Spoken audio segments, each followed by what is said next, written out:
Om Swastiastu. Kami dari kelompok 10 akan mempresentasikan mengenai perkongruenan. Nah, seperti kata pepatah, tak kenal maka tak sayang. Jadi, izinkan kami dari kelompok 10 AB untuk memperkenalkan diri. Nah, yang pertama dengan saya sendiri, Nilo Rista, NIM 21130111023 dari kelas 2A Pendidikan Matematika bersama rekan saya Putu Noparia Rahayu dengan NIM 21130111017. Kemudian ada Ikade Dwi Budiarte dengan NIM 21130111014 dari kelas 2B Pendidikan Matematika bersama rekannya Iwayan Aryoga Pastika dengan NIM 21130111089. Nah, jadi langsung saja ke definisi yang pertama, yaitu definisi 4.1. Bila sebuah bilangan bulat M membagi A min B, dikatakan A kongruen B modulo M dan ditulis dengan A kongruen B mod M. Nah, untuk tanda dari kongruen bisa dilihat pada slide. Nah, kemudian bila M tidak habis membagi A min B, maka dikatakan A tidak kongruen B modulo M dan ditulis A tidak kongruen B mod M. Untuk tanda tidak kongruen bisa dilihat pada slide. Kemudian A min B habis dibagi oleh M bila dan hanya bila A min B habis dibagi oleh min M. Maka ditetapkan untuk modulo diambil bilangan bulat positif. Nah, untuk contohnya 25 kongruen dengan 1 mod 4 sebab 25 min 1 habis dibagi oleh 4. Kemudian 31 tidak kongruen dengan 5 mod 6 sebab 31 dikurang 5 tidak habis dibagi oleh 6. Kemudian contoh yang selanjutnya ada 26 kongruen dengan 4 modulo 11 sama artinya dengan 26 sama dengan 2 dikali 11 ditambah 4. Yang selanjutnya ada teorema 4.1. Nah, ketika kita mengambil A, B, C, D, X, dan Y bilangan-bilangan bulat, maka akan berlaku yang pertama A kongruen dengan B mod M, B kongruen A mod M, A min B kongruen 0 mod M adalah pernyataan yang ekuivalen. Kemudian yang selanjutnya, bila A kongruen B mod M dan B X kongruen C mod M, maka A kongruen C mod M. Yang selanjutnya, bila A kongruen B mod M dan C kongruen D mod M, maka AX ditambah CY sama dengan kongruen dengan BX ditambah DY mod M. Kemudian yang keempat ada A kongruen dengan B mod M dan C kongruen dengan D mod M, maka AC kongruen dengan BD mod M. Yang kelima, bila A kongruen B mod M dan D habis membagi M, D lebih besar dari 0, maka A kongruen B mod D. Yang keenam, bila A kongruen B mod M, C lebih besar dari 0, maka AC kongruen BC mod M. Nah, yang selanjutnya ada teorema 4.2. Nah, setiap bilangan bulat akan kongruen mod M dengan tepat satu di antara bilangan-bilangan 0, 1, 2, 3 sampai dengan M-1. Nah, jika A kongruen dengan R mod M dengan R lebih besar dari 0 kurang dari M, maka R disebut residu terkecil dari A modulo M. Contohnya adalah 17 kongruen 1 mod 4, maka 1 adalah residu terkecil dari 17 modulo 4. Nah, residu terkecil dari 71 modulo 2 adalah 1. Residu terkecil dari 71 modulo 3 adalah 2. Residu terkecil dari 34 modulo 4 adalah 4. Nah, walaupun 39 kongruen dengan 9 mod 5, tetapi 9 bukan residu terkecil dari 34 mod 5. Nah, sekian yang dapat saya sampaikan, dilanjutkan oleh rekan saya. Definisi 4.2 pada A kongruen R modulo M dengan R lebih besar sama dengan 0 kurang dari M, maka R disebut sebagai residu terkecil dari A modulo M. Untuk kekongruenan ini 0, 1, 2, 3 sampai dengan seterusnya M dikurang 1 disebut sebagai himpunan residu terkecil modulo M. Sebagai contoh, himpunan residu terkecil modulo 5 adalah 0, 1, 2, 3, dan 4. Teorema 4.3 A kongruen B modulo M jika dan hanya jika A dan B memiliki sisa yang sama jika dibagi dengan M. Sebagai bukti, yang pertama yang harus kita lakukan adalah buktikan bahwa jika A kongruen B modulo M, maka A dan B memiliki sisa yang sama dengan jika dibagi dengan M. Kita misalkan A kongruen dengan M kali Q ditambah R1, di mana R1 lebih besar sama dengan 0 kurang dari M. B sama dengan M kali T ditambah R2 dengan R2 lebih besar sama dengan 0 kurang dari M. Kemudian misalkan R1 tidak sama dengan R2 sehingga akan diperoleh A dikurang B sama dengan M kali T dikurang MT ditambah dengan R1 dikurang R2. Karena Q dan T masing-masing bilangan bulat, maka Q dikurang T juga akan menghasilkan bilangan bulat. Anggap saja K, sehingga akan diperoleh A dikurang B sama dengan K kali M ditambah dengan R1 dikurang R2. Karena A kongruen B modulo M, ini berarti R1 dikurang R2 sama dengan 0 atau R1 sama dengan R2 atau R1 dikurang R2 sama dengan M. Hal ini tidak memungkinkan sebab R1 dan R2 kurang dari M dan M lebih besar dari 0. Oleh karena itu R1 dikurang R2 sama dengan M tidak akan mungkin. Yang kedua, kita harus buktikan jika A dan B memiliki sisa yang sama jika dibagi dengan M, maka A kongruen B modulo M. A kongruen dengan Q kali M ditambah dengan R, B sama dengan T kali M ditambah dengan R lebih besar sama dengan 0 kurang dari M. A dikurang B sama dengan Q dikurang T dikali M. Karena Q dan T merupakan bilangan bulat, maka Q dikurang T juga akan menghasilkan bilangan bulat. Oleh karena itu, A kongruen B modulo M. Teorema 4.4 ambil F sebagai polinom dengan koefisien bilangan bulat. Jika A kongruen B modulo M, maka FA kongruen dengan FB modulo M. Bukti tertera pada slide. Menurut teorema 4.1 bagian 3, Cn A pangkat N ditambah Cn dikurang 1 A pangkat N dikurang 1 hingga seterusnya kongruen dengan Cn B pangkat N ditambah Cn dikurang 1 B pangkat N dikurang 1 hingga seterusnya modulo M, sehingga teorema 4.4 terbukti. Teorema 4.5. Teorema 4.5 terdiri dari 3 pernyataan, yaitu pernyataan yang pertama, AX kongruen AY modulo M bila dan hanya bila X kongruen Y modulo M per AM. Untuk yang kedua, AX kongruen AY modulo M dan AM sama dengan 1, maka X kongruen Y modulo M. Untuk yang ketiga, X kongruen Y modulo MI. Untuk I sama dengan 1, 2, 3 hingga R. Bila dan hanya bila X kongruen Y modulo M1, M2, M3 hingga MR. Baik, saya akan melanjutkan presentasi yaitu mengenai teorema 4.6. Di mana teoremanya berbunyi, bila A kongruen B modulo M, maka A, M sama dengan B, M. Buktinya yaitu A kongruen B modulo M, maka ada bilangan bulat K sehingga A dikurang B sama dengan KM. A, M habis dibagi A dan A, M habis dibagi M, maka A, M habis dibagi B. A, M habis dibagi M dan A, M habis dibagi B, maka A, M habis dibagi B, M. B, M habis dibagi B dan B, M habis dibagi M, maka B, M habis dibagi A.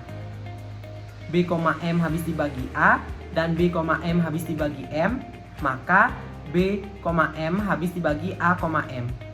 Dari A, M habis dibagi B, M dan B, M habis dibagi A, M, berarti A, M sama dengan B, M. Sehingga terbukti teorema 4.6. Definisi 4.4. Sebuah sistem residu direduksi modulo M adalah himpunan RI sedemikian hingga RI, M sama dengan 1. Dan RI tidak kongruen dengan R modulo M bila I tidak sama dengan J. Dengan demikian, setiap bilangan bulat A yang relatif prima dengan M kongruen modulo M dengan suatu RI dari himpunan itu. Jelas bahwa sistem residu direduksi dapat diperoleh dari sistem residu lengkap modulo M dengan mencoret suku-suku yang tidak relatif prima dengan M. Adapun contohnya, himpunan 45, negatif 9, 12, negatif 22, 24 adalah sistem residu lengkap modulo 5. Jika 45 dicoret, maka himpunan negatif 9, 12, negatif 22, 24 adalah sistem residu direduksi modulo 5.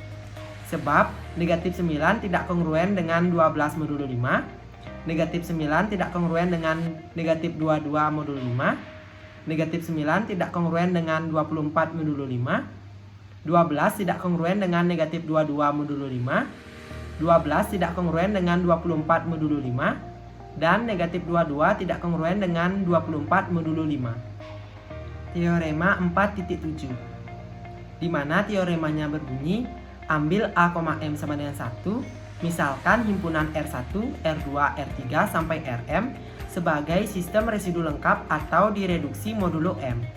Maka himpunan AR1, AR2, AR3 sampai ARM adalah sistem residu lengkap atau direduksi modulo M.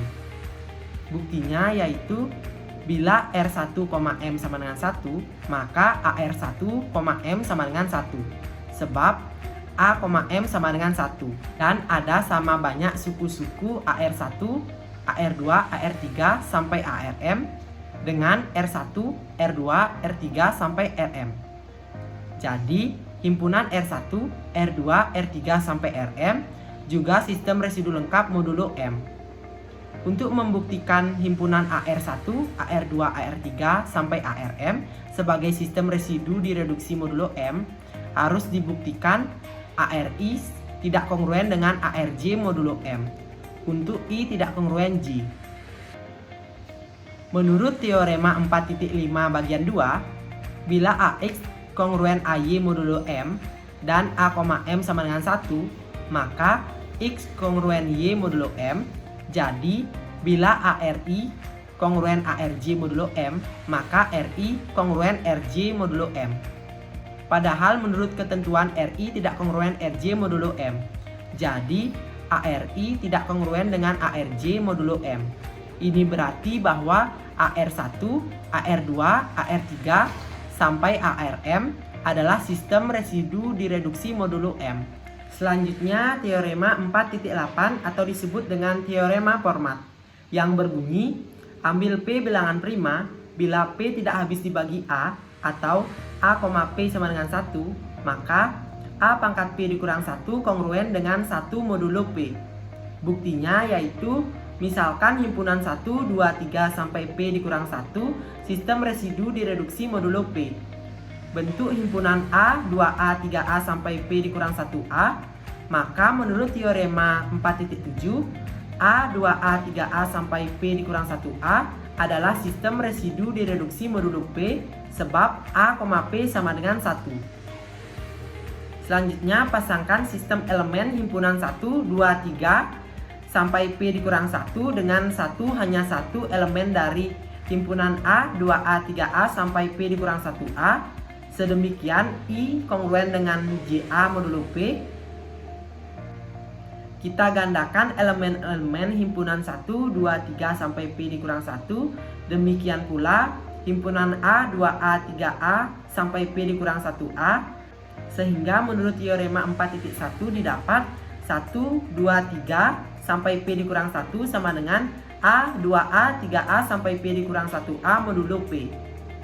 A pangkat P dikurang 1 dikurung 1, 2, 3 sampai P dikurang 1 kongruen dengan 1, 2, 3 P dikurang 1 modulo P. A pangkat P dikurang 1 dalam kurung P dikurang 1 faktorial kongruen dengan P dikurang 1 faktorial modulo P. A pangkat P dikurang 1 kongruen dengan 1 modulo P. Sehingga teorema 4.8 terbukti. Teorema 4.9. Untuk setiap bilangan bulat A pangkat P kongruen A mod P. Bukti, ambil sebarang bilangan sedemikian sehingga A P sama dengan 1 atau A P sama dengan P. Jika A P sama dengan 1, maka menurut teorema Fermat AP dikurang 1 sama dengan 1 mod P. Kedua ruas dikalikan A, maka didapat A dikali AP dikurang 1 kongruen A mod P atau A pangkat P kongruen A mod P. Jika AP sama dengan P, maka P habis dibagi A sehingga A kongruen 0 mod P. Jadi A pangkat P kongruen A mod P. Teorema Fermat mempunyai banyak kegunaan dalam pengembangan teori bilangan. Contoh, berapakah sisa pembagian 5 pangkat 38 oleh 11? Jawab, menurut teorema Fermat, 5 pangkat 10 sama dengan 1 mod 11. 5 pangkat 38 sama dengan 5 pangkat 10 dikali 3 ditambah 8. Kongruen 5 pangkat 10 pangkat 3 dikali 5 pangkat 2 pangkat 4 mod 11. Kongruen 5 pangkat 10 pangkat 3 dikali 25 pangkat 4 mod 11. Kongruen 5 pangkat 10 pangkat 3 dikali 3 pangkat 4 mod 11. Kongruen 1 dikali 1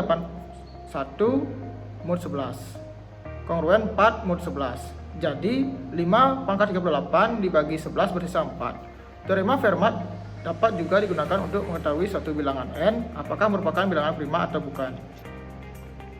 Teorema 4.10. Jika P dan Q bilangan-bilangan prima yang berbeda sedemikian sehingga A pangkat P kongruen A mod Q dan A pangkat Q kongruen A mod P, maka A pangkat PQ kongruen A mod PQ. Bukti, menurut teorema 4.9, A pangkat P pangkat Q kongruen A pangkat P mod P sebab P bilangan prima. Selanjutnya, karena diketahui A pangkat Q kongruen A mod P, maka kongruenan A pangkat Q pangkat P kongruen A mod P menjadi A pangkat QP kongruen A mod P. Ini berarti P habis dibagi A pangkat PQ dikurang A.